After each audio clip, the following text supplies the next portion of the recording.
But again, when you look at disease, it's all an illusion anyway. You know what I'm saying? People think cancer is this big disease when cancer is the body's healing mechanism.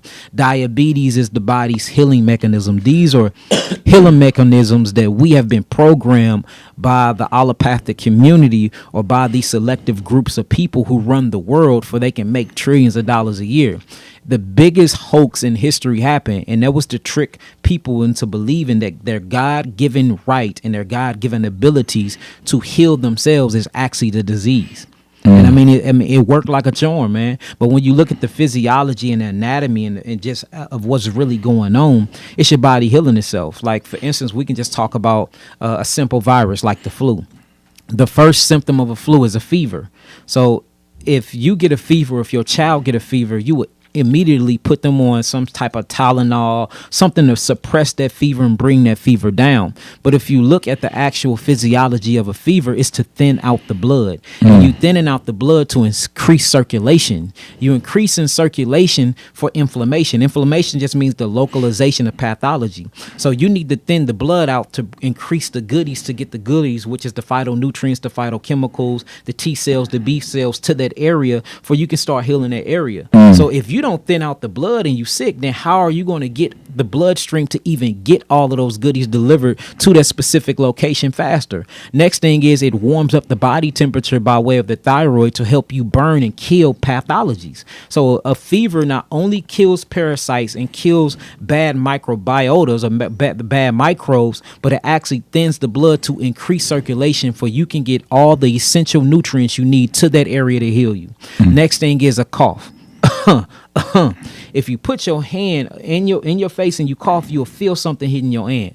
That is to clear up the bronchial tubes for you can breathe more, because without breath or oxygen, you go into a state of hypoxia. Hypoxia is the beginning of all so-called disease. So what they do is they will give you a cough suppressant. They will suppress that cough deep within your tissues instead of having you cough it out.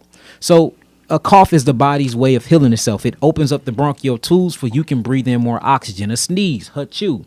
You'll feel particles hit your hand. That's cleansing out your nasal pathways, your sphenoid cavity, your maxillary cavities. So all these different symptoms that they actually say is a virus or disease, if you look at the physiology and see the definition of them, the real definition after you look at how they act, these are symptoms of detoxification. And then the biggest one is cancer. Cancer is one of the most peculiar gifts on earth, but we have been taught that it kills everybody. I've been doing this for 15 years. I've never seen one person die of cancer. I've seen people die of the allopathic treatment of cancer using, the chemotherapies and the radiations and things like that. But I haven't seen somebody naturally die of cancer. When you look at cancer, they talk about a tumor. And this is what I've been asking all of my professors at school. If cancer is a disease, then why can a man, not a female, but a man that get a tumor test positive on a pregnancy test? The same as a woman that's getting pregnant. Why is a tumor is the exact same identification as the placenta? And then you got to start studying the placenta in embryology. The placenta is created because the body lacks oxygen, and the baby want to make sure it secures oxygen and secures phytonutrients for it can grow throughout its embryonic process. Same thing a tumor do. A tumor grows when the body is in a state of hypoxia, when the body doesn't have oxygen. A man with cancer right now can go get something called a HCG test. An HCG test is basically it's a human choriogonadotrophin test where you can pee on a pregnancy test and it'll show up positive. We know that men can't get pregnant, but why is this man testing positive for pregnancy when he got a tumor?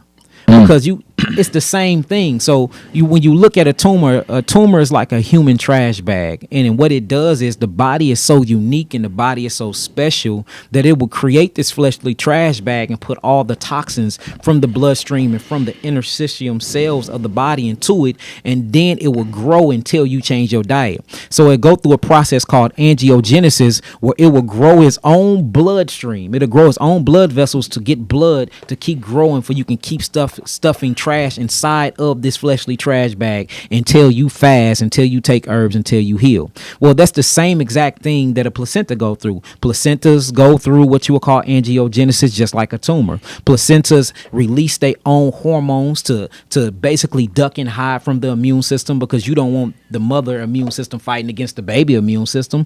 The same thing a tumor do. Right. And then you have one more thing. You have something called immune privileged cells. You know what that means?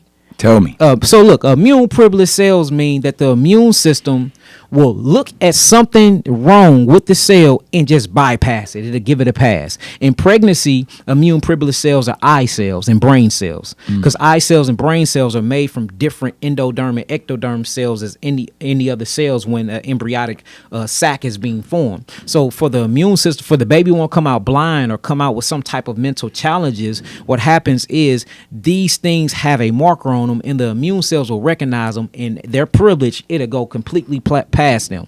It'll attack everything else that's formed, but it won't attack the baby eye cells and brain cells. Tell me why tumor cells release the same things and they get those same immune privilege type of capabilities. So if a tumor and cancer is bad for the body, then why is my immune system seeing these mutations and allowing it to happen if it's not supposed to happen, because I'm full of toxins? So when you start really looking at cancer, cancer is a healing mechanism. Cancer is our friend, it's not our enemy. Same thing with all these other so-called diseases. If somebody just sit back and look at the physiology, you will start seeing that our body was made to heal itself, and we have just been tricked and bamboozled into these symptomologies being disease when it's actually a healing mechanism.